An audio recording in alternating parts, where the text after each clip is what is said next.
tout le monde, bienvenue dans le podcast de la team Feed by C. Bonjour à tous, bienvenue dans ce tout nouvel épisode du podcast de la team Feed by C. Je suis donc Chloé, la fondatrice de la team. Aujourd'hui, je suis accompagnée de Salomé, qui est donc une de mes clientes, ou plutôt ancienne cliente, puisqu'on vient tout juste de terminer le coaching. Donc Salomé, merci d'être ici sur le podcast aujourd'hui. Pour commencer, est-ce que tu peux peut-être te présenter? Merci, donc bonjour à tous. Je m'appelle Salomé, j'ai 28 ans et puis on a travaillé à peu près un peu plus de 2 ans ensemble avec Chloé, que ce soit la nutrition ou le sport. Et puis voilà, je suis ici pour parler un petit peu de mon expérience. Alors, effectivement, donc comme tu l'as dit, on va parler voilà, de ton expérience coaching. Donc peut-être pour remettre un petit peu le contexte, est-ce que tu peux nous parler de ta situation avant de me contacter? Dans quelle situation tu étais? Pourquoi tu m'as contacté? Quel était ton objectif? Ça remonte un petit peu quand même, mais c'est vrai que c'était une période de ma vie où je me sentais un petit peu perdue, je savais pas exactement dans quelle direction je devais aller. J'étais aux études, j'habitais avec mon chéri actuel, et puis je sortais quand même d'une longue relation qui avait été hyper difficile pour moi. Enfin, c'était hyper toxique, j'avais été constamment rabaissée, etc. Et j'étais vraiment dans cette phase de reconstruction, en train de me dire qu'est-ce que je fais, qui je suis, où je vais. Et voilà, je me cherchais encore un petit peu.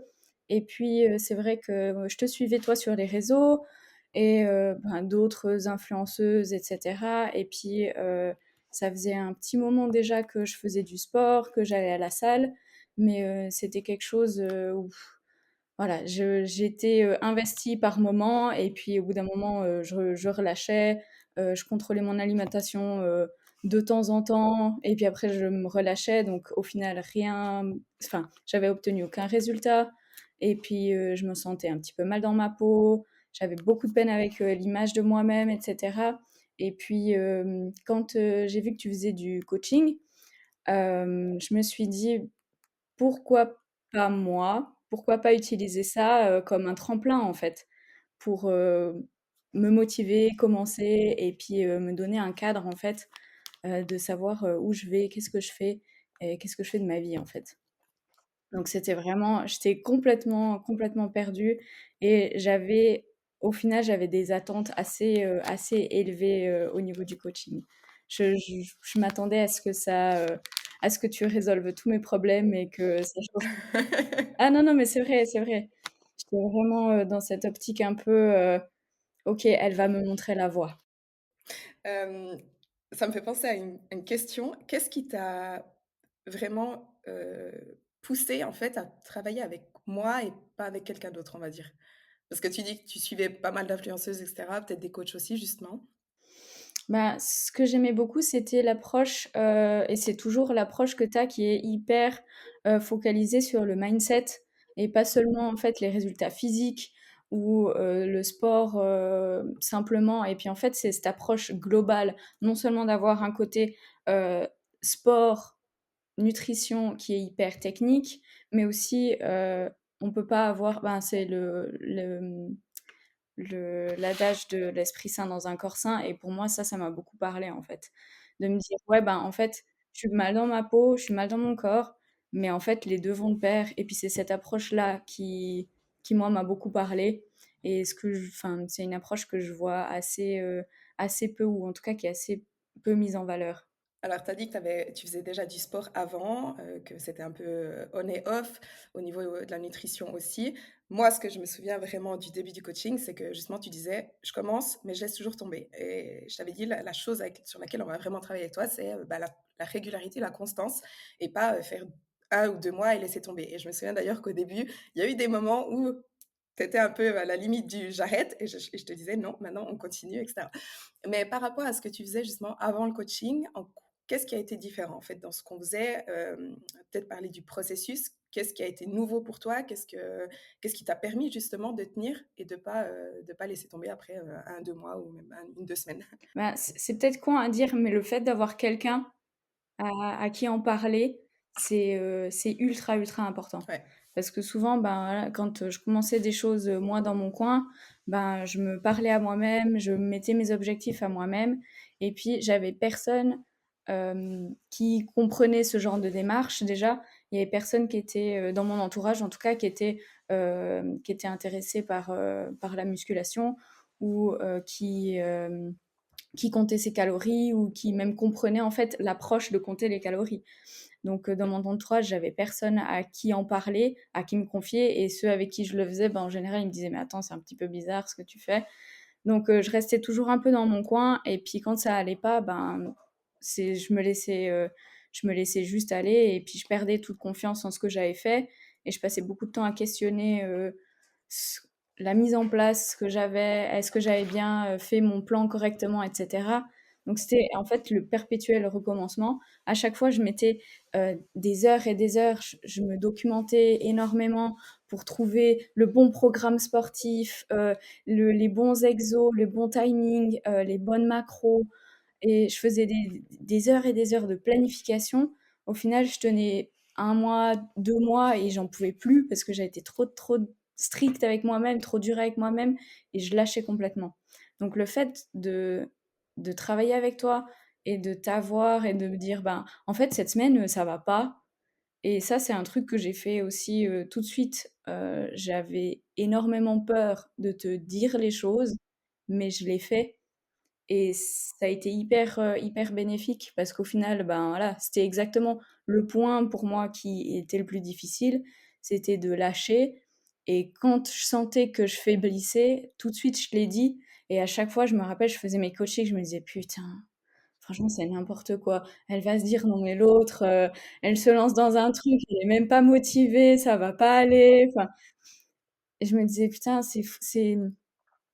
enfin, c'est juste de enfin, c'est bien d'avoir quelqu'un à qui parler et à qui dire les choses comme elles sont et j'ai jamais senti du jugement de ta part et c'est aussi un truc qui m'a encouragée à le faire et à être de plus en plus, vraie et brute en fait, au final. Chaque fois que je faisais mes check-in, je réfléchissais pas. S'il y avait un truc dans ma tête, ben, je le disais. S'il y avait rien à dire, ben, il y avait rien à dire et puis c'est comme ça que j'ai fonctionné et puis ça a été bénéfique, vraiment, de pouvoir, se sentir juste soutenu, épaulé, même quand, ça va pas, même quand tu as passé une semaine de merde, même quand tu as fait absolument rien de ce que tu devais, bah, au final, c'est pas la fin du monde. C'est pas la fin de la vie, quoi. Bah, comme tu as dit, un coaching, ça apporte, enfin, ce que devrait apporter un coach, disons, c'est non seulement, bah, tout ce qui est justement lâcher prise, dans le sens où c'est plus à vous de réfléchir. Comme tu l'as dit, avant, tu te cassais la tête et les gens ont toujours tendance à se focaliser sur les moindres détails, tu vois? Genre, quel est le meilleur exercice pour ce muscle, combien de reps exactement, et cetera. Alors que ils se focalisent sur ce qui est pas forcément le plus important, mais ça permet justement de enfin, prendre un coach, ça permet vraiment de se décharger de toute cette, ces questions-là, en fait, et donc de libérer l'esprit et de se libérer d'un poids et c'est juste, je réfléchis pas, je fais ce qu'elle me dit de faire. Mais après, il y a aussi tout le côté, ben, comme tu as dit, soutien, et là, ce que tu un truc hyper important que tu as dit, c'est justement, la communication, en fait, d'être totalement transparente vis-à-vis de ce que tu vis et ça, c'est quelque chose que les clients ont tendance à, sous-estimer ou à ne pas faire par, justement, honte ou peur du jugement, et il faut amener les clients, dans un justement à ce, dans l'état dans lequel tu étais, c'est-à-dire: «Je lui dis ce que je pense, je lui dis ce que je vis» et il faut savoir, les personnes ont tendance à être très, très dures envers elles-mêmes, dans le sens, «Ah, j'ai commencé un coaching, il faudrait pas que je sois, démotivée, il faudrait pas que j'ai une semaine difficile parce qu'elle va se dire que je suis pas assez forte, que je suis pas assez disciplinée, nin nin». Il faut se dire que tout le monde est humain. Donc tout le monde a des semaines où il est pas motivé et tout le monde a des semaines où il respecte pas parfaitement son plan. Tout le monde a des semaines où, c'est pas allé exactement comme il avait prévu et cetera. Hem mais il faut le dire au coach justement, parce que le coach, il peut pas vous aider s'il le sait pas et ça arrive assez souvent, surtout en début de coaching, avant que les personnes soient, prêtes à être plus vulnérables et à plus s'ouvrir. Mais si on le sait pas, ben, c'est clair qu'on peut pas vous aider. Donc ça, c'est vraiment un point hyper, hyper important et effectivement, c'est ce que tu as toujours fait. Tu toujours, tu m'as toujours dit: «OK, ça ne s'est pas allé», sans même forcément demander d'aide derrière, mais au final, moi, je peux revenir là-dessus et te dire: «OK, ben, c'est pas grave, maintenant on fait ça comme ça pour que la semaine prochaine se passe mieux» et en gros, fais de ton mieux, enfin on oublie peut-être ce qui s'est passé, tout dépend quoi et maintenant, ben, on avance, on continue d'avancer. Hem, au niveau des méthodes, on va dire, du processus, donc comme tu as dit avant, tu avais tendance à laisser tomber parce que justement, toute seule, tu étais trop stricte envers toi-même ou trop dure envers toi-même.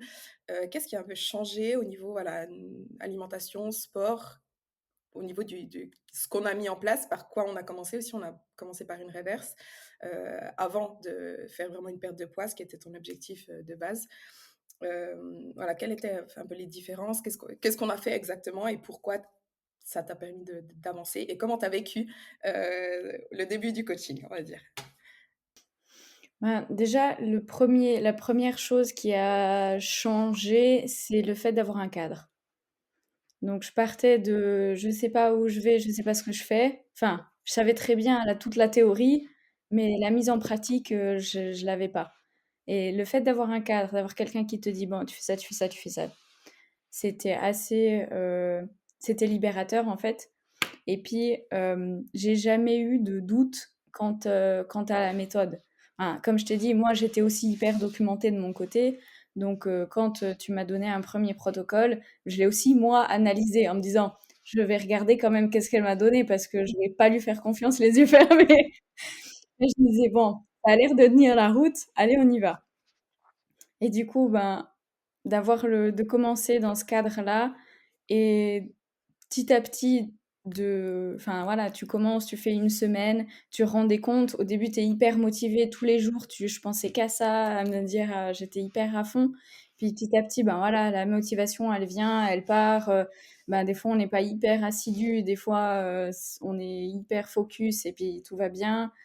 Et puis, rien que le fait d'avoir cette constante-là, de me dire, il y a toujours ça, c'était déjà énorme. Juste le fait d'avoir ce cadre-là, c'était énorme. Après, il y avait un truc que je faisais pas du tout, c'était regarder aussi, les pas. Ça, je le faisais pas du tout avant. Enfin, je le regardais par pur intérêt, mais j'avoue que c'est pas quelque chose, sur lequel je me focalisais. Je me disais: «Bon, de toute façon, si je bouge moins, bah, je mange moins», puis ça joue. Mais ça a été aussi et puis c'est toujours quelque chose au final qui est dur pour moi, de bouger au quotidien, de me dire: «Ah bon, bah, voilà, aujourd'hui je suis restée à la maison ou j'ai fait du télétravail, il faut quand même que je fasse quelque chose autre que, rester à la maison, quoi». Et ça a été aussi, un gros changement, en fait, dans mes habitudes de vie, de me dire, ben, une journée repos, c'est pas forcément une journée où tu restes sur le canapé toute la journée, en fait. Et ça, c'était aussi un petit peu difficile au début, hem, parce que vraiment je me disais: «Ah, ça à quoi ça sert, d'aller, marcher, pendant 1 heure? Ça me saoule, il fait froid, il fait mauvais et qu'est-ce que ça va m'apporter?» Et puis au final, il y a jamais une fois où je me suis dit en rentrant: «Ah, c'était de la merde. Je regrette d'être allée parce que vraiment c'était nul». Il y a pas une seule fois où je me suis dit ça et c'est des petites choses, qui au final te changent un petit peu le quotidien et puis, ben, tu rentres, tu es motivé, tu es dans un élan et du coup tu fais des trucs à la maison et cetera. Du coup, ça te change toute la dynamique en fait. Non seulement tu es allé faire quelque chose, mais ça t'entraîne sur d'autres choses. Alors que, avant, je pouvais clairement passer 8 heures devant la télé, sans bouger du canapé, sauf pour aller manger et c'est tout. Ça, c'est quelque chose que les gens sous-estiment toujours, justement c'est pas forcément le nombre de pas, en l'occurrence. Le nombre de pas, quand on le compte, c'est juste un outil pour voir à quel point on bouge, mais juste d'être moins sédentaire, en fait, au quotidien, tout simplement. De bouger dans sa journée. Effectivement, un jour de repos, c'est pas, ne rien faire du tout.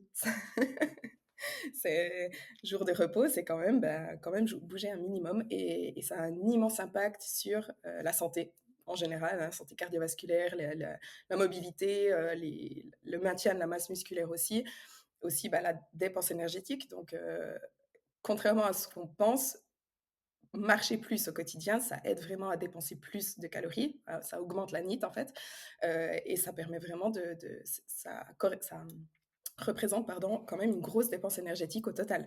Et donc, bah, forcément, si on se dépense plus, bah, on peut manger un peu plus, et du coup, on arrive mieux à maintenir son poids. Et ça, vraiment, les gens ne se rendent pas compte à quel point bouger au quotidien, c'est important. Et aussi pour la tête. Comme tu as dit, quand tu vas marcher et que tu rentres, bah, tu te sens bien en fait. Tu te sens bien, tu te sens motivé, ça t'aère l'esprit, et passer du temps dehors, ça fait toujours du bien aussi. Hem au niveau donc, au niveau de ton parcours, au niveau du processus, on va dire, on a commencé par, une augmentation des calories plutôt, une mise en place d'habitudes. Ensuite, on a fait une perte de poids, quelques mois. Ensuite, on a refait une réverse, on a refait une pause et ensuite on a refait une, seconde perte de poids et là, on est en réverse depuis un petit moment, plutôt en maintien. Comment est-ce que tu as vécu ces différentes phases? Comment s'est passée ta première perte de poids et la deuxième et les différences un petit peu entre les 2? Comment tu l'as vécu? Et qu'est-ce qui a changé, en fait, entre ta première et ta deuxième perte de poids? Alors, déjà, quand, on a commencé la reverse, j'étais pas très contente parce que c'est pas vrai, c'était pas ce que je voulais. Je me disais: «Mais, pourquoi est-ce qu'elle me fait faire ça alors que moi j'aimerais, perdre du poids?» Je vois pas l'intérêt, je voyais pas l'intérêt. Et puis, je me suis dit: «Bon, de toute façon, il faut bien, commencer quelque part». Et puis, dans ma tête, j'allais faire une reverse sur, 2 semaines et puis après on allait commencer. Donc au final, j'ai commencé comme ça et puis petit à petit, c'est un peu en cours de chemin que je me suis rendu compte des bénéfices. Et la première chose pour moi qui a enfin, ça a été vraiment game changer, c'est le fait de manger, enfin, en quantité. C'est vraiment quelque chose qui m'a enfin ouais, ça a vraiment été game changer. Parce que comme je te disais, dans tous les plans alimentaires que moi je m'étais fait, j'étais hyper bas dans les calories pour justement perdre du poids et cetera. Quand je reprenais, j'essayais toujours de faire hyper attention et puis j'ai naturellement un appétit, assez conséquent et toute ma vie en fait, on m'a dit: «Ah mais toi en fait, le problème c'est que tu manges trop». Et ma sœur sont des petites mangeuses, donc à chaque fois, moi, je me servais 2 3 fois les quantités qu'elles mangeaient elles. Donc je me prenais aussi des remarques dans la gueule: «Ah ben là, oui, mais tu peux pas te plaindre si en même temps, tu manges, 3 fois, tu te resserres 3 fois, oui, ben, j'ai faim, en fait». Et le fait de manger suffisamment, de manger à sa faim déjà, c'est ça a été vraiment game changer. Parce que je me rendais pas compte à quel point je faisais gaffe et je mangeais pas, heu, enfin je me faisais juste pas plaisir en fait. Parce que si je mangeais comme j'avais l'habitude, enfin selon ma faim, en fait je culpabilisais parce que pour moi c'était trop. Pour moi je mangeais trop. Selon les standards que j'avais, c'était trop. Et si je mangeais moins, du coup, j'avais faim ou j'avais encore envie de quelque chose. Ou à la fin, je me disais: «Ah bon, bah, voilà, j'ai mangé, tout ça, mais là, bon» et puis je me réfugiais dans du chocolat ou des choses comme ça pour, puis je pensais que j'avais, tu sais, la fameuse, addiction du sucre. Parce que je mangeais pas assez. Du coup, à chaque fois, je grignotais entre les repas, je me tapais des paquets de biscuits, des chocolats, des machins comme ça. À chaque fois parce que je mangeais pas assez. Et le fait de commencer cette reverse en augmentant petit à petit, alors au début j'ai eu la même remarque, je me disais: «Mais c'est trop, je peux pas manger tout ça, c'est trop». Et petit à petit je me dis: «Bon tu sais quoi? Vas-y les yeux fermés, de toute façon, tu en coaching, c'est pour, avancer les yeux fermés». Et puis, petit à petit je me dis: «Au final j'aime bien cette reverse, c'est sympa, je fais que de manger». Mais, et je voyais je prenais pas de poids en fait. La première reverse qu'on a fait, je perdais du poids alors que j'augmentais mes calories de plus en plus. Et puis non seulement je perdais du poids, mais en fait, je perdais aux endroits stratégiques, en fait. Je voyais vraiment ma taille s'affiner alors que moi, je continuais à manger à ma faim, à me faire plaisir et ça, c'était incroyable. Je mangeais des quantités astronomiques, j'étais ravie. J'arrêtais pas de dire à mon copain: «Ah, tu vois, le coaching, c'est super, hein, je vais perdre du poids», et je me servais la même assiette que la sienne. Ah c Franchement, ça a été game changer. S'il y a enfin, le gros highlight de ce coaching, c'est vraiment ça. Me rendre compte que je peux manger à ma faim et je peux manger ce que je veux.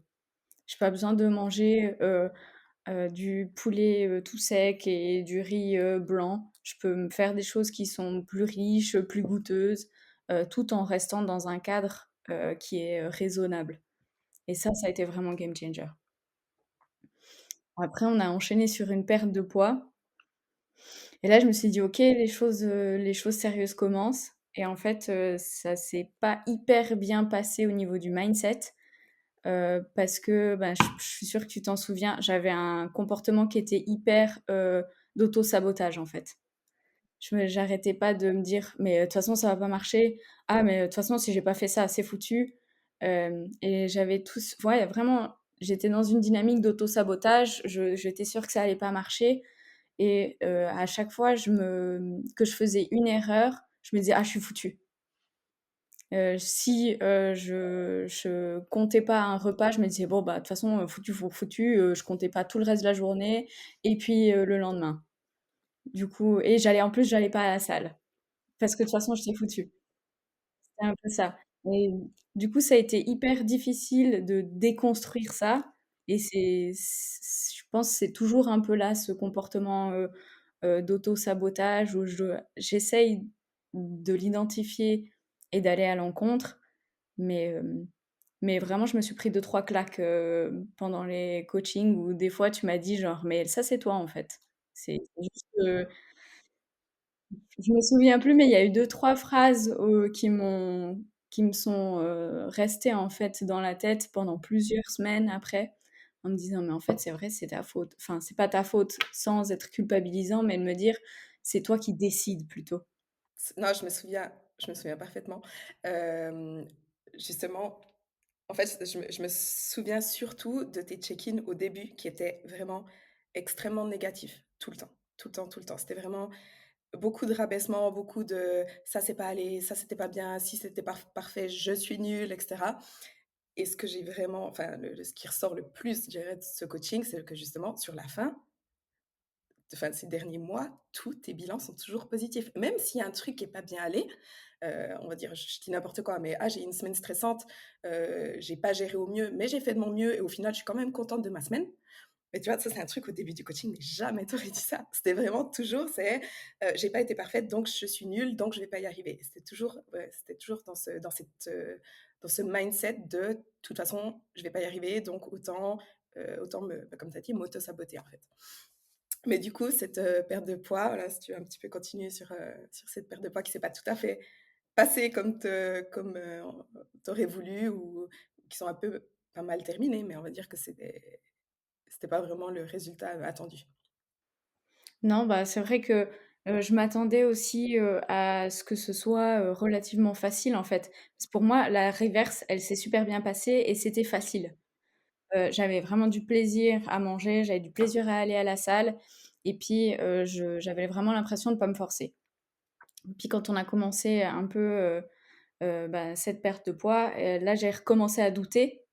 J'ai recommencé, du coup, à faire, ben, tous ces comportements un peu autodestructeurs et cetera et puis, bah, en fait, ça me bloquait. Ça bloquait mes résultats aussi, donc j'en étais pas satisfaite, donc je me mettais encore plus de pression et en fait, c'était vraiment le serpent qui se mord la queue et puis ça allait pas, ça allait pas. Alors certes, j'ai perdu du poids, j'avais un physique qui était, heu, vraiment super, mais en fait, j'étais pas dans le mindset, j'étais pas là où je voulais et du coup, ben, je projetais ça sur mon physique aussi. Parce que comme j'étais pas l mon physique était pas aligné avec mon mindset, bah, du coup, pour moi, mon physique était pas assez. Il fallait que je, compense ou enfin quelque chose comme ça. Du coup, bah, j'en étais toujours pas satisfaite et je voulais aller plus loin, mais au final, bah, nous, enfin, surtout toi, tu t'es rendu compte qu'en fait, on pouvait pas aller plus loin que loin, quoi.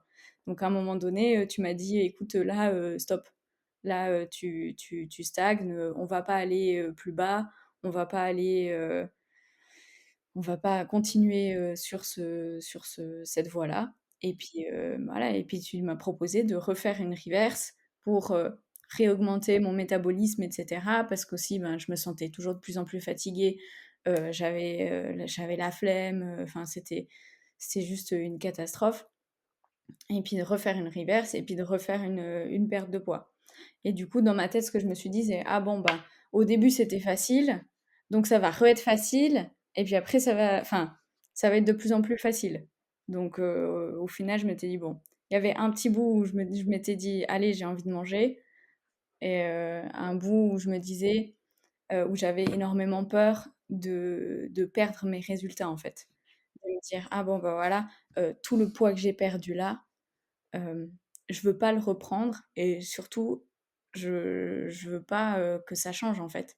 Donc j'avais peur de me retrouver à manger, des quantités comme je mangeais là et reprendre le poids comme j'avais avant au début. Donc ça a été un peu, heu, difficile, mais je t'ai suivi un peu les yeux fermés en me disant, hem: Elle a le regard et le point de vue objectif sur ma situation, alors que moi je l'ai pas». Et là, ben, du coup, je t'ai vraiment fait confiance les yeux fermés, vu que tout s'était aussi bien passé, pour la reverse et la perte de poids. Là, c'est vraiment, je me suis dit: «Ben, allez, on y va» et puis, c'est elle qui a raison, en fait. Mais j'avais aucune envie de faire ça, vraiment, aucune envie. Je me souviens que ça avait été très difficile. En fait, ce qui est difficile dans ton cas et c'est le cas de millions de femmes, donc c'est pour ça que je trouve ce podcast, il est hyper important parce que, il y a beaucoup de femmes qui vont se reconnaître. Mais quand, on s'est restreint toute sa vie, comme tu as dit, tu toute ta vie, tu as pas mangé à ta faim, tu te restreignais tout le temps, tu culpabilisais tout le temps de manger et cetera. Une fois qu'on fait une réverse et qu'on a le déclic: «Ah, en fait, je peux manger, j'ai le droit de manger, je m'autorise à manger», et qu'ensuite on fait un déficit calorique qui est quand même une sorte de restriction, même si, on utilise l'alimentation flexible où tu te rends compte que tu peux manger de tout, tu as pas besoin de, je sais pas, supprimer, les biscuits, le chocolat, le pain et cetera. Même si on le fait d'une manière, correcte, on va dire, il y a quand même une sorte de restriction. C'est quand même: «Ah, je dois baisser mes calories. Ah, je dois manger moins». Et psychologiquement, ça peut être très, très dur. Comme tu as dit, la sèche, la perte de poids, tu t'attendais pas à ce que ce soit si difficile, mais parce qu'en fait, ça revient, ça nous rappelle, en fait, toutes ces années où on s'est restreinte. Et du coup, ça peut être très dur à vivre. Après, tu avais aussi justement cet état d'esprit un peu d'auto-sabotage où, «Ah, de toute façon, je vais pas y arriver, donc ça sert à rien», c'est ce mindset de foutu pour foutu. Hem, mais après, tu avais aussi ce regard envers toi-même qui était: «C'est jamais assez bien» et du coup, tu voyais pas forcément les résultats. Et le problème, c'est qu'aussi, du coup, tu voulais toujours aller plus, plus, plus, alors que moi, je voyais bien qu'à bout d'un moment, on avait ouais, justement, on fonçait dans un mur parce que tu te bornais un petit peu à continuer de vouloir perdre du poids alors que voilà, ça fonctionnait plus, tu étais pas dans un bon état d'esprit. Et du coup, c'est vrai que le début de la reverse diet, je me souviens que c'était très dur parce que tu voulais pas, tu voulais pas, mais en même temps, on n'aurait pas pu continuer à rester en déficit calorique. On allait un peu nulle part et du coup, ouais, je me souviens que le début de cette reverse diet-là était pas facile. Je me souviens que tu étais partie en vacances, du coup, tu avais pas traqué et on avait quand même repris un peu de poids parce que je pense que trop d justement, cet état enfin cette envie de manger plus envie d'avoir de restrictions et cetera. Et après quelques mois, ça allait mieux, quand même, une fois que tu as un peu compris: «OK, bah, là, c'est ce que j'ai besoin» et surtout, je pense que c'est durant cette reverse diet-là que tu as vraiment eu un changement de mindset. Vraiment ton état d'esprit, comme je t'ai dit au début, jusqu'à là, tu étais vraiment toujours très négative et à partir de cette reverse, il y a eu un moment où, petit à petit, tu as été plus, compatissante envers toi-même, non, comment dire? Plus gentille envers Ouais, toi-même. j'étais plus indulgente aussi, ouais. Mmh. Ouais et c'est ce qui a aidé, en fait. C'est ce qui t'a aidé dans le processus à être, un peu plus flexible, mais sortir de cet état d'esprit du «j'ai pas besoin d'être parfaite tout le temps» et s'il y a un jour où j'ai un peu peut-être, pas tout à fait atteint mes macros, bah, c'est pas grave et le lendemain, je reprends mes macros et je continue comme ça et je continue d'avancer et c'est ça, en fait, je pense, qui t'a vraiment permis de justement, d'avoir du succès ensuite. Ouais, vraiment suite à la fin de enfin, au début de la reverse, bah, comme j'étais presque un peu déçue, en fait, parce que je me disais: Tout ce que j'ai fait depuis le début du coaching, c'était pour aller jusqu'au bout de cette perte de poids et là, en fait, je retombe dans un autre cycle et du coup, c'est comme si je recommençais à zéro. Donc le fait d'arriver et de me dire: «Waouh, en fait, là, je suis en train de recommencer à zéro», ça m'a fait me poser plus de questions et aller un peu plus loin, en fait, de comprendre un peu les raisons qui faisaient que ça avait bien marché et que ça avait mal marché, ou que ça avait mal marché et de me poser les bonnes questions. Qu'est-ce que tu veux?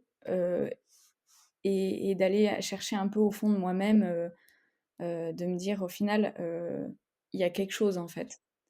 Et c'est là que je me suis posé les bonnes questions. C'est à ce moment-là aussi que j'avais cherché, à faire un suivi psychologique en parallèle et du coup, c'est là que vraiment je me suis posé les questions sur moi, ce que je voulais, comment je voulais avancer et cetera et puis, ben, voilà, j'ai un petit peu, laissé lâché prise sur tout le coaching, en fait. Je continuais à faire ce que je voulais mais en fait, j'avais plus d'objectifs, en tête et je continuais à suivre mon protocole, mais en fait, j'avais complètement lâché prise là-dessus et je me focalisais vraiment un peu plus sur mon mindset et puis, savoir ce que je voulais, en fait. Et du coup, là, c'est vrai que tout a commencé à changer et puis ça a été juste une cascade de petites choses, de petites améliorations et puis ouais, franchement, ça a été là au bon moment, au bon endroit. Et je pense que j'avais besoin de me péter la gueule euh, pour, euh, pour revenir, en fait, clairement. Ouais. Et je pense que tu avais besoin de temps aussi. Besoin de temps.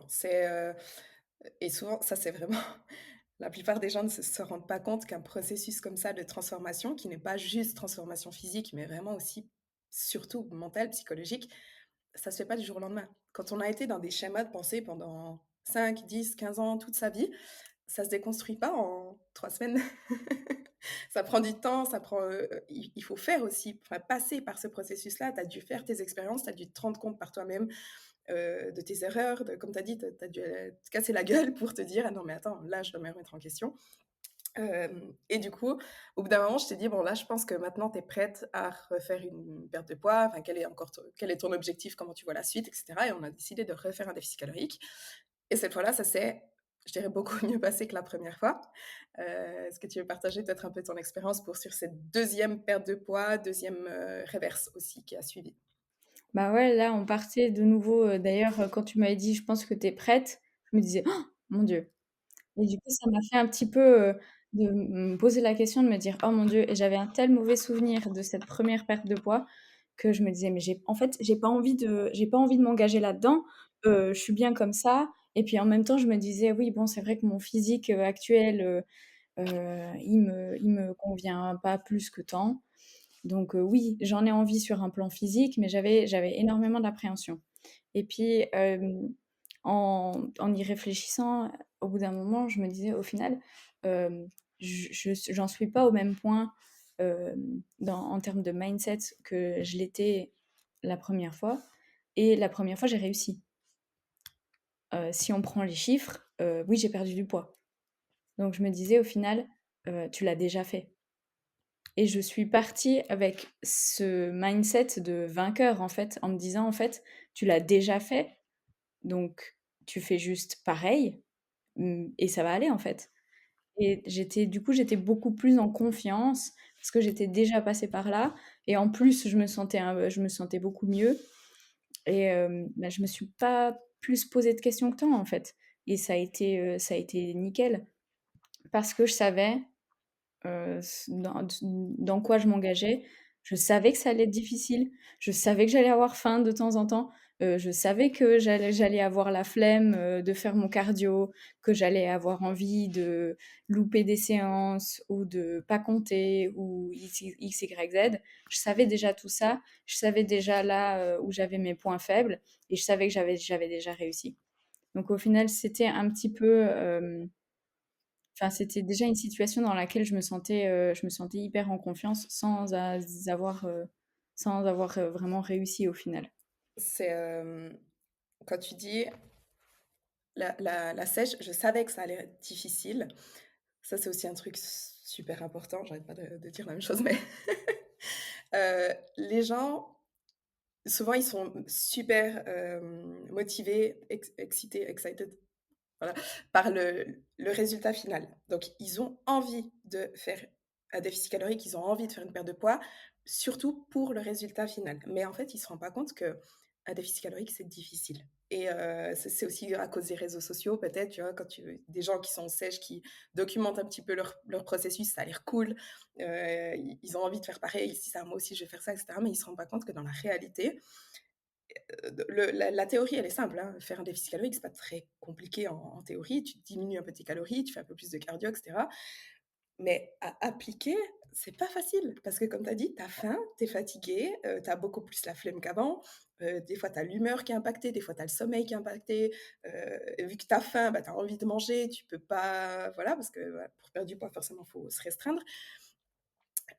Tu peux rendre le processus plus flexible, ça c'est sûr, mais au final, ça reste quelque chose de difficile à faire et ce qui je pense que ce qui a aidé aussi, c'est que justement tu t'es rendu compte que, ah, ça allait pas être si facile que ça parce qu'au début, avant ta première sèche, comme tu as dit, tu pensais pas que ce serait si dur et la deuxième fois, bah, tu étais prête à à ça.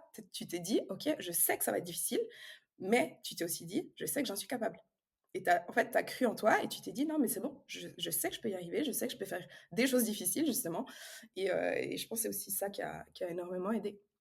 Hem et du coup, tu as la dernière reverse diet qu'on a fait, donc jusqu'à aujourd'hui, est-ce que tu l'as vécu différemment de la première et ou qu'est-ce qui a changé aussi? Bah, cette reverse-là, du coup, en fait, j'avais hâte de la faire parce que, j'avais hâte de me retrouver en maintien, en fait.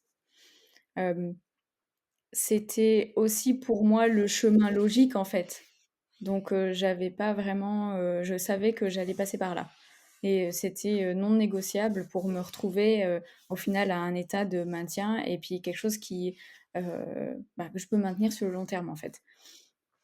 Et ben, j'avais de toute façon, j'avais peur de reprendre du poids, ça c'est sûr. Hem, mais en même temps, je me posais pas tellement plus de questions que ça au final, bah, j'ai aussi je m'attendais en fait à en reprendre un petit peu. Où je me disais: «Bon, bah, voilà, j'ai fini ma sèche, maintenant on réaugmente les calories». Je savais que de toute façon, j'allais reprendre un petit peu et de toute façon, c'était le but de pas, enfin, de pouvoir, retourner à un rythme normal, de plus être en restriction et cetera. Donc je savais à quoi m'attendre et je savais au final que ça allait être, quelque chose qui allait me plaire. De nouveau, moi la reverse, j'adore. Du coup, ça m'a pas du tout gênée. Hem, Après, ce qui m'a dérangée, enfin, là où ça a été difficile, c'est, cet été quand je me suis blessée. Hem, donc je me suis fait une entorse à la cheville, juste quand on commençait la reverse et ça a été plus difficile que la reverse en elle-même. Parce que du coup, là, je me suis un peu confrontée encore à mes démons autodestructeurs où, j'avais l'impression d'être complètement foutue et que quand, j'allais être, sur pied, de devoir tout reprendre à zéro en fait. Et du coup, ça a été plus dur que la reverse en elle-même. Du coup, ben, ça a contribué aussi. J'ai pris un peu plus que ce que j'avais espéré. J'ai un peu perdu en masse musculaire et du coup, la reprise, après ça a été très difficile. Hem, J'avais de nouveau ce sentiment de repartir à zéro, d'être nulle, puis d'avoir perdu mon temps au final pour un truc tellement débile. C'était pas évident à gérer, mais au final, je pense que ça m'a aussi permis de me rendre compte de mes comportements d'auto-sabotage. Parce que là, j'avais, une raison physique, qui faisait que je pouvais pas, aller à la salle ou je pouvais pas faire ci ou ça. Et du coup, en fait, de me mettre face à quelque chose que je ne peux pas contrôler, ça m'a aussi permis de me rendre compte que dans la vie, quand tout va bien, et ben, en fait, on peut agir sur pratiquement tous les paramètres. Et ça m'a foutu une grosse claque aussi. Du coup, à la fin, je me suis dit: «Waouh, voilà, je suis sur pied et maintenant ça tient qu'à moi de me remettre sur les rails». Alors c'était pas évident, je retournais à la salle, j'étais dégoûtée parce que je me sentais faible, je j'arrivais pas à augmenter mes charges, c'était difficile et mais au final, ben, voilà, je savais, avec toutes les expériences, que j'avais traversées que j'étais la seule maître de moi-même, en fait et que c'est ça il y a que moi qui pouvais agir sur ça, en fait. Il y a que moi qui pouvais me dire: «En fait, c'est pas si grave, continue, lâche pas prise. Il y a que moi qui peux me pousser à la salle, il y a que moi qui peux, augmenter mes charges, aller chercher le un peu plus, chaque jour». C'est en fait, c'est ouais, il y a que ça, en fait, et d'avoir ce gros déclic de d'être maître de soi-même, en fait, de se rendre compte à quel point on est maître de soi-même, bah, ça change la vie. Mmh. C'est clair, je pense que quand on est sportif, il y a rien de pire qu'une blessure et je pense que presque tous les sportifs ont été blessés à un moment ou à un autre. Moi, je peux aussi en parler. J'ai aussi des blessures, des tendinites qui empêchent de s'entraîner justement et il y a rien de plus frustrant que ça. Mais c'est clair que, voilà, il faut se dire que il faut faire, en fait, ce qu'on peut faire en attendant, tu vois? Par exemple, bah, ta cheville, c'est clair qu'au début, tu pouvais quasiment rien faire parce que tu pouvais pas tenir debout et cetera, mais au bout d'un moment, tu as quand même pu reprendre plus ou moins le haut du corps et je te disais: «Bah, essaye de faire ce que tu peux, essaye, après reprendre peut-être un peu le vélo pour bouger sans non plus mettre de poids sur ta cheville et cetera» et puis petit à petit reprendre et après, la reprise, c'est sûr, c'est difficile parce que tu te sens justement après une longue pause, tu as l'impression que tu repars de zéro. Ce qu'il faut savoir, au niveau des muscles, c'est que tu as une mémoire musculaire. Et même si tu fais une longue pause, oui, au début, tu te sens plus faible, ton système nerveux aussi doit se réhabituer, ça prend quelques semaines pour retrouver ta force, mais au final, tu retournes quasiment où tu étais avant. Et aujourd'hui, je crois que tes entraînements, tu continues de progresser, d'autant plus, tu es quasiment la plus forte que tu as jamais été. Et il faut toujours se dire, quand on quand on fait face à un challenge, type blessure par exemple, c'est: «Bon, bah, je fais de mon mieux, ça finira par passer, ça prend peut-être un peu du temps, mais ça ira quoi, du moment que je laisse pas tout tomber». Hem, donc voilà, toujours faire de son mieux, mais effectivement se dire: «Bah, ça dépend que de moi en fait». Et d'ailleurs, du coup, je vais juste rebondir sur ça. Au début, tu as dit: «Le coaching, j'avais énormément d'attentes vis-à-vis du coaching». Quelles a été, les différences entre ce que tu attendais et la réalité du coaching ou enfin, qu'est-ce qui a été différent? Ben, comme j'ai dit, au final, quand je me suis lancée dans ce coaching, j'attendais que ce soit facile et que ce soit «toi qui fasses le travail» entre guillemets, et ça, c'était vraiment, alors d'une part, oui, oui, on y va les yeux fermés et c'est facile de se laisser guider, mais faut se rendre compte qu'en fait, c'est à soi de faire le job, et ça, c'était pas si évident aussi au début, de me dire au final, en fait, il y a rien qui va changer si toi tu changes pas, et ça, c'était pas évident, et psychologiquement de se dire: «En fait, c'est mon tour». C'est pas, ouais. Mais au final, c'est ça qui m'a, enfin, c'est là où j'ai aussi appris le plus, je pense, à travers tout ça, c'est clairement, ben, voilà, qu'on est maître de soi, et qu'il y a d'ailleurs, une fois pendant un des coachings ou des feedbacks, tu m'avais dit, hem, un truc du style, «Si tu veux être ce que tu n'as jamais été, tu dois faire ce que tu n'as jamais fait». Et du coup, c'est une phrase qui m'est restée dans la tête, et je le vois vraiment comme, bah, ouais, en fait, si tu veux être cette personne, en fait, il faut agir en tant que cette personne, et puis tu peux pas attendre d'être cette personne si tu continues à faire ce que tu fais. Heu et ça, c'était, dur, parce que tu dois avaler la pilule quand même, te dire: «En fait, si je le fais pas, ça va pas changer». Mais en même temps, ben, tu sais à quoi t'attendre. Ouais, c'est clair, c'est difficile parce que ça demande, ben, de sortir de sa zone de confort et surtout de sortir, bah, de ce qu'on connaît et de faire quelque chose qu'on n'a jamais fait et donc qui n'est pas familier, et de changer ses comportements, ce qui est pas facile du tout. Mais c'est clair que si tout ce qu'on a toujours fait, ça ne marche pas, bah, il faut faire autre chose pour obtenir le résultat qu'on attend. Et un truc que j'ai beaucoup aimé que tu dises, là, et c'est aussi pour ça que je t'avais posé la question, tu as dit: «Je m'attendais à ce que tu fasses le travail pour moi». Et ça, c'est ce que beaucoup de personnes pensent, c'est qu'en payant, en achetant, un programme en ligne, un complément alimentaire, un abonnement dans une salle de fitness, en payant un coaching, rien que la transaction, en fait, ça va résoudre les problèmes et la personne n'aura rien besoin de faire. Alors qu'en réalité, ben, si, c'est tu payes des outils, l'accès à des outils, l'accès à des infrastructures, l'accès à des connaissances. Mais au final, c'est quand même à la personne de faire le travail. Et c'est vrai que ça, des fois, c'est difficile. Et moi, ça m'est déjà arrivé de dire à certaines personnes, tu sais, si toi, tu fais pas le travail, moi, je peux pas faire le travail pour toi, enfin faire les efforts pour toi, disons. Je peux te guider, mais c'est pas moi qui peux faire ton sport, c'est pas moi qui peux faire te mettre la fourchette dans la bouche. Euh, mais au final, moi, ça change pas ma vie. Et ça, c'est des fois, je dis pas ça dans le sens, je m'en fous si tu réussis pas, c'est pas du tout ça.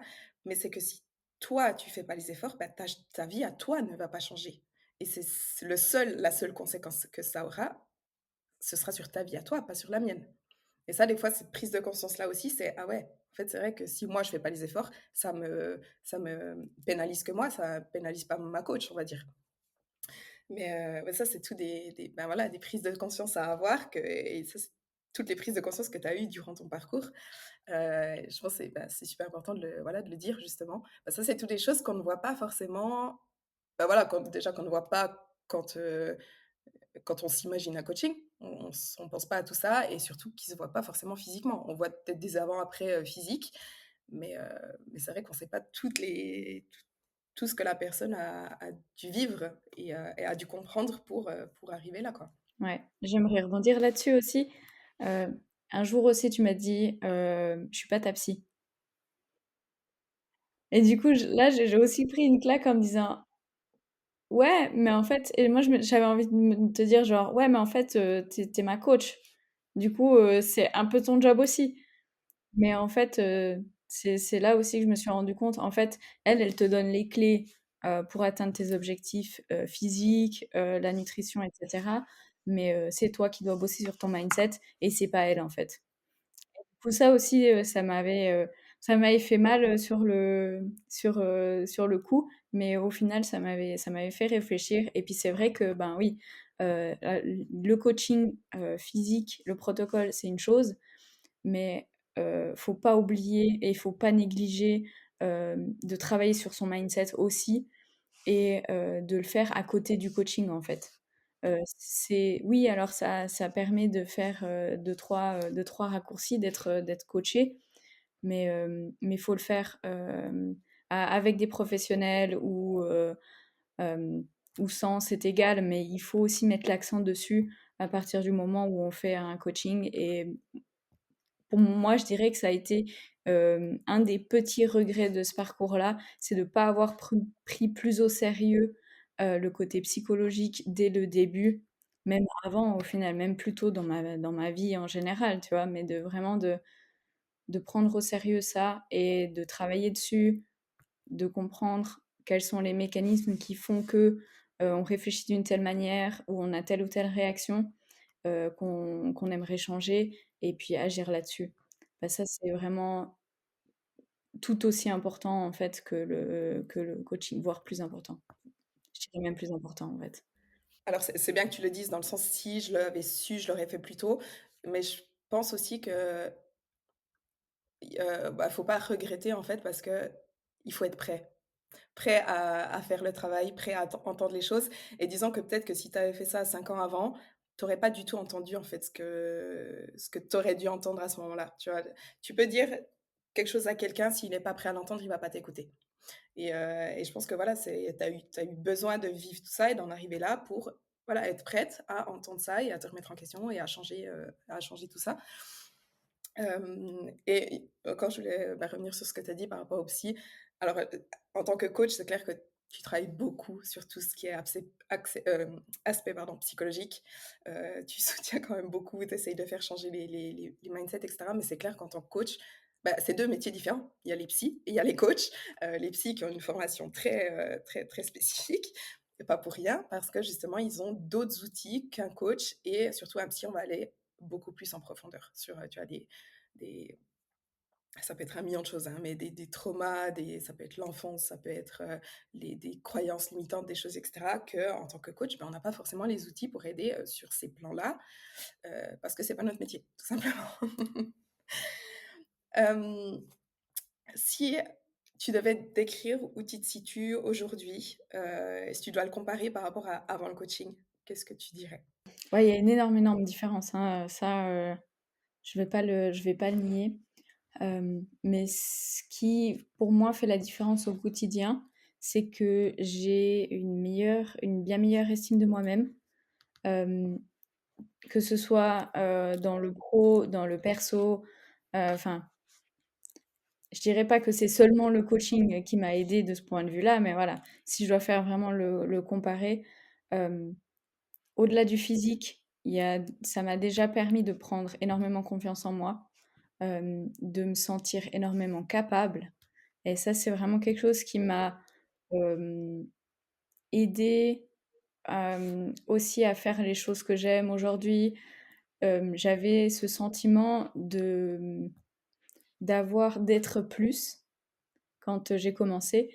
J'avais ce petit sentiment de me dire, je, je suis pas là où je dois en être, je suis plus, mais je suis quoi? Et ça, c'était un truc qui m'a énormément travaillé.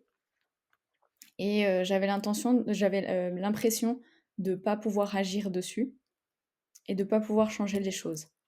Alors qu'aujourd'hui, je me sens en confiance d'essayer de nouvelles choses, d'aller là où je serais peut-être pas allée. Entre-temps, je me suis mise au parapente, par exemple. C'est un sport que j'aurais pas envisagé avant, en fait. Je me serais dit, non, mais attends, ça va pas ou quoi? Et au final, c'est quelque chose, bah, j'en suis tout à fait capable, tout le monde en est capable, mais je l'aurais simplement pas envisagé, en fait. Et aujourd'hui, du coup, je me sens capable d'aller là où je me serais jamais vue aller et de faire, des choses que j'ai jamais faites. Donc ça, au niveau de ma vie au quotidien, m'a changé la vie parce que je me mets à envisager des choses. Bah, une fois, j'allais skier de temps en temps, mais bon, quand même pas trop parce que ça fait mal aux jambes. Ben, en fait, j'adore le ski. J'en ai fait toute mon enfance, mais j'avais un peu mis ça de côté parce que je m'en sentais plus capable. Ben, aujourd'hui, je skie dès que j'en ai l'occasion. Je vais faire du ski de rando, je vais faire de la course à pied alors que je détestais la course à pied avant. Enfin, tout ce genre de choses au final où, en fait, ça me donne envie de faire des choses. Alors qu'avant, je me disais: «Ah non, non, mais ça, je peux pas». Ça, c'est énorme, enfin, c'est un changement énorme et m'apporte énormément dans la vie. Vraiment, ça m'apporte énormément de bonheur de me dire: «Waouh, je suis capable de faire ça». J'ai passé une journée de ski, j'ai adoré, j'ai pas, enfin, ça a été pas un moment de souffrance ou enfin voilà, ça m'apporte du bonheur et ça me donne envie d'en faire plus, en fait. Ça, c'est juste énorme. Je vais t'avouer un truc, je l'ai jamais dit, je crois. Quand tu m'avais dit que tu t'étais mis au parapente, je m'étais dit: «Purée, je la reconnais pas». Dans le sens où justement, je me suis exactement dit ça. Au début du coaching, je t'aurais jamais vu te lancer dans un truc comme ça, en fait. Et quand tu m'as dit, j'étais là: «Yes!» c'est genre go! Et physiquement,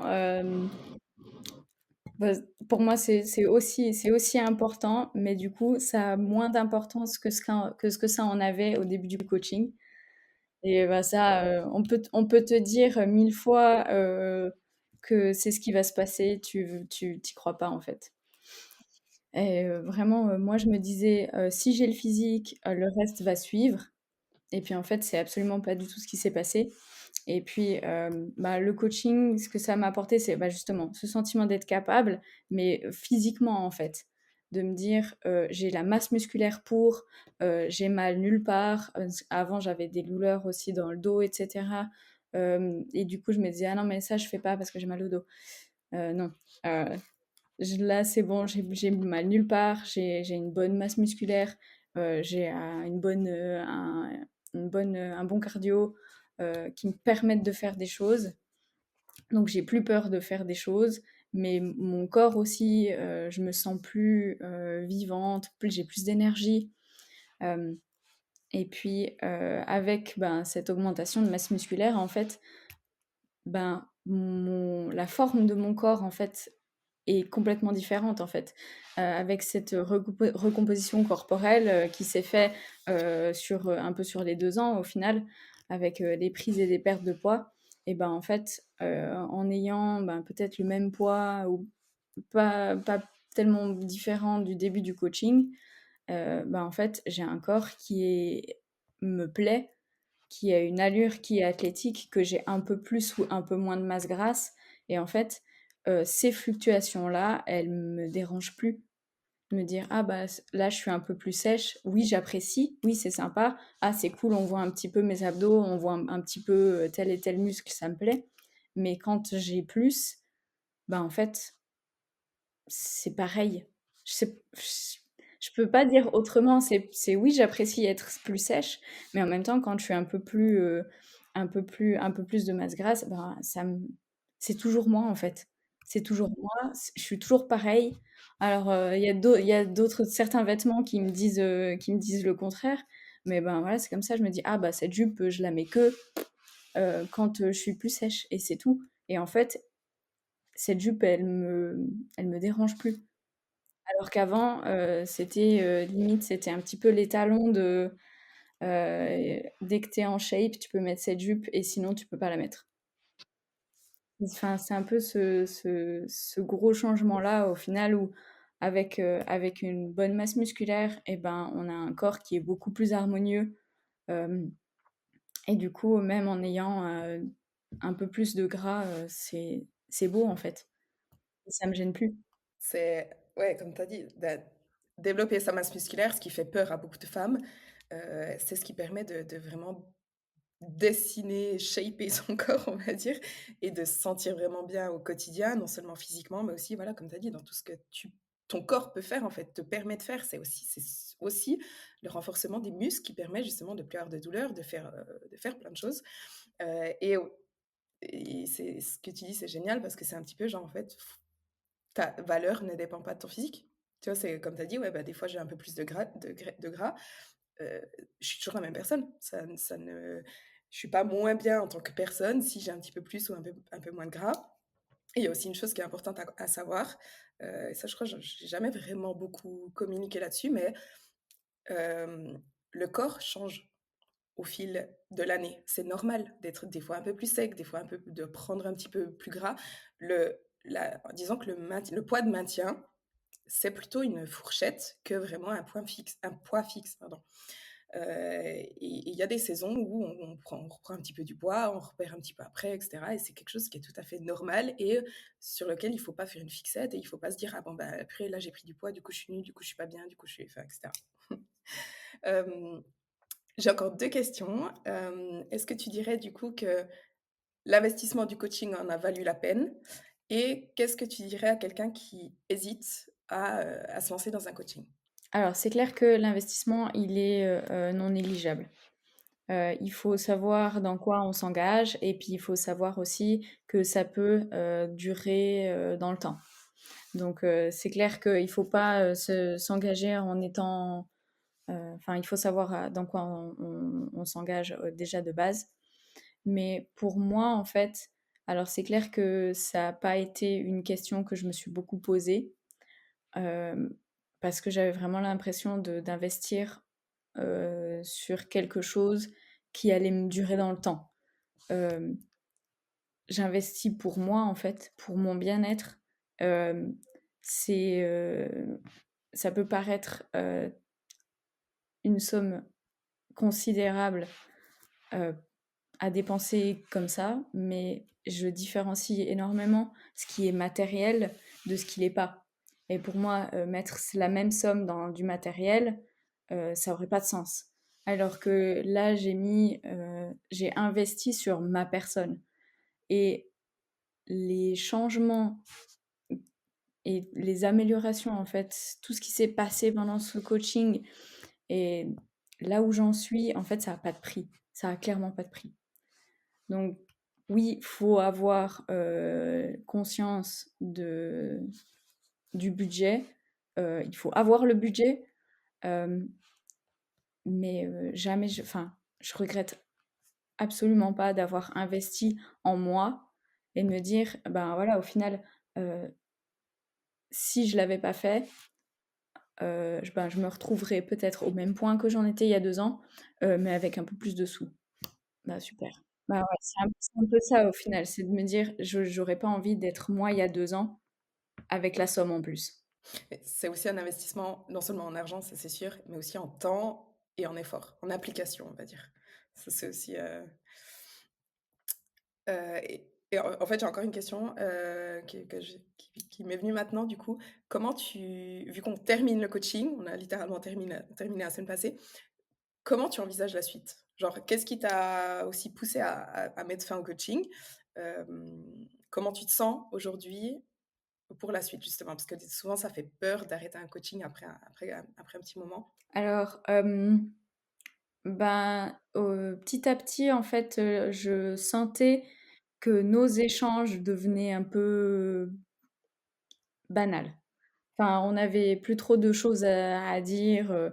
Ben, comme tu disais, moi, souvent mes check-ins ressemblaient à oui, ma semaine n'a pas été parfaite, mais j'en suis contente et je ferai de mon mieux, etc. Et c'était un petit peu ça toutes les semaines. Et toutes les semaines, tu me disais un peu, bah oui, bah c'est parfait, continue comme ça. Le petit changement de ce côté ou de ce côté. Mais c'était un peu, c'était assez, c'était juste souvent les mêmes check-ins. Et du coup, ben, je me disais au final, voilà, ça me trottait dans la tête un petit peu de me dire en fait, peut-être que je suis prête à me lancer un petit peu, à me lancer seule. Et puis après, j'ai pas l'intention de trop changer mon mode de vie. Donc de toute façon, c'était pas, enfin, je me disais, ok, qu'est-ce que tu vas faire différemment en fait, qu'elle soit là ou qu'elle soit pas là. Et je me disais, bon, bah, les bilans, je les ferai plus. Puis du coup, je me suis dit, bon, bah, qu'est-ce que ça t'apporte le bilan? Je me suis posé la question de me dire, moi toute seule, qu'est-ce que je ferais?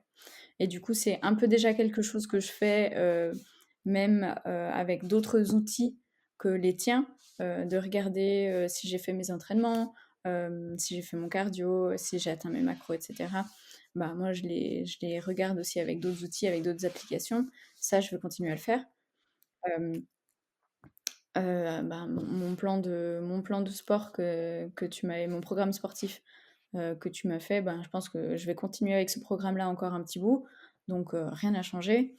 Euh, et puis après, il y a simplement bah, le fait que euh, je rends plus des comptes. Et ça, je me suis dit, ah, ouf, ça veut dire si je rends plus des comptes, ça veut peut-être dire que je vais lâcher. Et du coup, là, j'étais là, ah, mais ouais, bah forcément, si elle est pas là, je vais laisser tomber. Et du coup, ça m'a de nouveau ramené à mon comportement autodestructeur, etc. machin. Et je me disais, mais non, en fait, t'es con. Ça, c'était avant. On n'en est plus là. Et bah, en fait, aujourd'hui, j'ai juste envie de continuer exactement comme je fais, d'être un peu plus souple au niveau de l'alimentation, de plus en plus. À terme, certainement arrêter de compter et passer sur de l'alimentation intuitive. Mais surtout, pouvoir me concentrer aussi sur ben, les choses, mes loisirs, les choses qui me font plaisir. Je garde toujours ben, cette rigueur avec la salle, etc. C'est aussi un de mes loisirs d'aller à la salle. Mais me focaliser un peu plus ben, voilà, sur le parapente et d'autres activités. Donc au final, je pense pas qu'il y ait grand-chose qui va changer. Et, au final, je trouve que c'est assez sain parce que ça montre aussi que pendant tout ce temps, je me suis pas forcée. Je me suis pas forcée à suivre un protocole parce que c'est celui que tu m'as inculqué. Euh, Bah, oui, un petit peu, mais en même temps, je ferai pas différemment. Et je vais pas faire différemment. Bah, comme tu as dit sur la fin, là, les bilans, effectivement, ils t'apportaient plus rien, en fait, parce que tu étais capable de faire seule et au bout d'un moment, je t'ai aussi un peu demandé comment tu vois la suite? Est-ce que tu as de nouveau un objectif de perte de poids ou pas?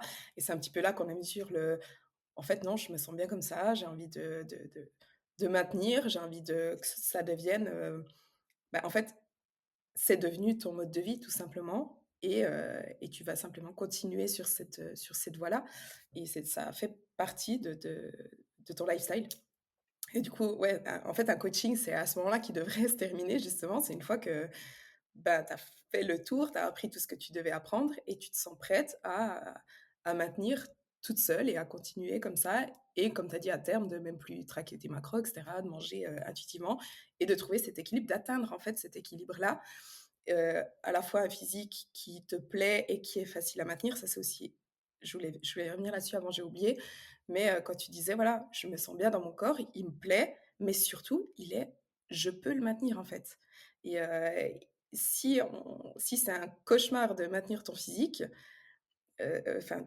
maintenir un corps, c'est que c'est pas ton corps dans lequel tu devrais être, en fait.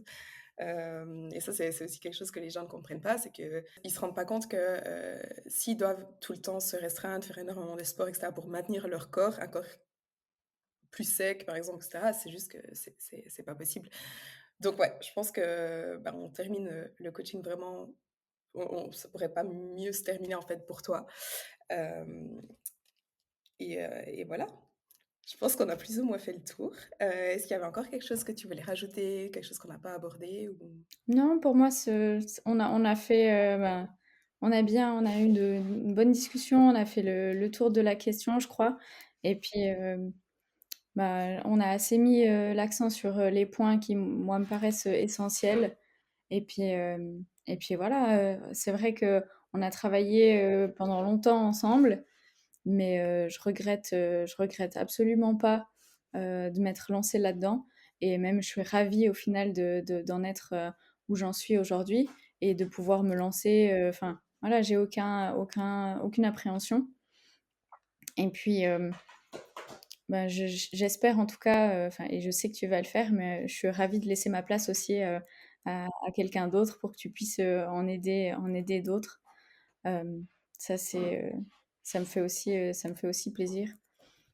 Et puis voilà. Je sais que ceux qui veulent se lancer, en tout cas, il faut savoir dans quoi vous vous lancez. Euh, L'investissement, comme tu disais, non seulement financier, mais aussi en temps, et puis l'investissement personnel, en fait, que ça représente. Et puis, et puis voilà, savoir, dans tous les cas, c'est à soi de faire le travail. Et ça, c'est pas facile au début. Mais c'est ce qui est le plus gratifiant à la fin. C'est qu'au final, bah, j'ai été accompagnée, mais c'est grâce à moi que j'en suis là aujourd'hui. Donc, merci à Chloé, mais je me remercie aussi moi-même de m'être fait confiance et d'avoir traversé tout ça quand même. Si les choses nous sont données, on n'a aucune, comme tu as dit, aucune gratification à la enfin, on n'a rien fait, en fait. C'est juste: «OK, ben, on me l'a donné», donc on n'est pas fier de soi, on se rend pas compte de quoi on est capable, donc c'est clair que faire le travail et y arriver soi-même, c'est ce qui il y a rien de mieux, quoi. On va terminer ici, donc Salomé, merci beaucoup, pour ce podcast. Merci à toi. On espère que cet épisode vous a plu. Si c'est le cas, n'oubliez pas de lui donner une note et de le partager sur les réseaux sociaux. Et à bientôt dans un nouvel épisode.